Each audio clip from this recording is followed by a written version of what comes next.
ধর্মতলায় অঙ্গনওয়াড়ি কর্মীদের বিক্ষোভ। সেই ছবি আপনাদের সামনে তুলে ধরছি। ধর্মতলায় বিক্ষোভ দেখাচ্ছেন অঙ্গনওয়াড়ি কর্মীরা। তাদের বিভিন্ন দাবি দাবা নিয়ে এই মুহূর্তে বিক্ষোভ চলছে ধর্মতলায়।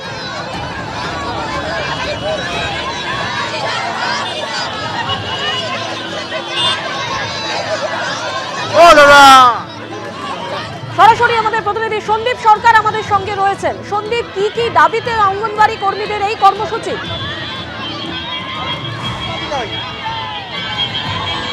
দেখো, আচমকাই আজকে ধর্মতলা মোড় অবরোধ করেছেন অঙ্গনওয়াড়ি কর্মীদের সংগঠন। তাদের AIUTUC সমর্থিত অঙ্গনওয়াড়ি কর্মীদের যে সংগঠন রয়েছে তারা আজকে আচমকাই ধর্মতলা মোড় অবরোধ করেন।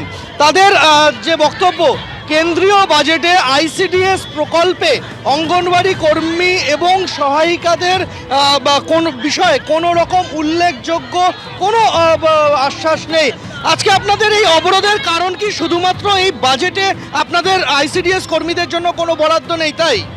শুধু আজকের আপনারা জানেন 1975 সালে এই স্কিম, কেন্দ্র এবং রাজ্য উভয় সরকারের এই স্কিম বাড়ানোর জন্য আমরা বিরাট আশা করে রেখেছিলাম কেন্দ্রীয় সরকার কিছু একটা করবে।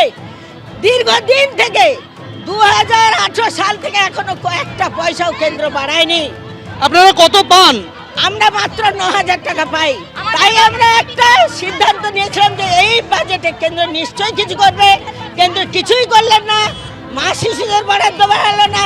অঙ্গনওয়াড়ি কর্মী সহায়িকাদের কোনো বাজেটে কোনো বরাদ্দ বাড়েনি। বিশেষ করে অনারিয়াম 26,000 টাকা করতেই হবে, কিন্তু মিনিমাম তো করা উচিত ছিল, কিন্তু এই সরকার কিছুই করেন। তাই কি আজকের এই অবরোধ? তাই আমাদের আজকে অবরোধ। দীর্ঘদিন ধরে আমাদের পরিশ্রম করিয়ে নিচ্ছে, কিন্তু আমাদের মাত্র 9,000 টাকা বেতন দিয়ে। আমরা দেখেছিলাম যে অঙ্গনওয়াড়ি কর্মীদের আগে আশা কর্মীরা তারা তাদের বেতন বৃদ্ধির দাবিতে রাজ্য জুড়ে তুমুল আন্দোলন করেছিলেন এবং গোটা রাজ্য রীতিমতো তোলপাড় হয়ে গিয়েছিল তাদের ওই একদিনের যে কর্মসূচি ছিল স্বাস্থ্য ভবন অভিযান তাকে কেন্দ্র করে, এবং রাজ্যের বিভিন্ন কোনায় কোনায় পুলিশের ধরপাকড়, বিবিধ অভিযোগ ওঠে। সেটা ছিল আশা কর্মীদের আন্দোলন, আশা কর্মীদের বিক্ষোভ। আর এবার অঙ্গনওয়াড়ি কর্মীরা অর্থাৎ ICDS প্রকল্পের সঙ্গে গ্রামে গ্রামে যারা জড়িত রয়েছেন সেই সমস্ত মহিলারা, অঙ্গনওয়াড়ি কর্মীরা, তারা আচমকাই ধর্মতলা মোড় অবরোধ করেছেন আজকে। তাদের বক্তব্য, তাদের যে 9,000 টাকা তারা সাম্মানিক পান, এটা বাড়াতে হবে। তারা আশা করেছিলেন কেন্দ্রীয় সরকার বাজেটে এই বিষয়ে কিছু একটা উল্লেখ করবে, কিন্তু তার কোনো আশ্বাস তারা পাননি। তাই তারা আজকে পথে নেমেছেন।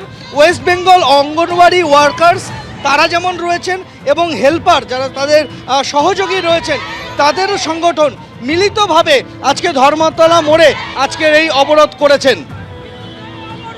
ধন্যবাদ সন্দীপ। ABP আনন্দ, এগিয়ে থাকে, এগিয়ে রাখে।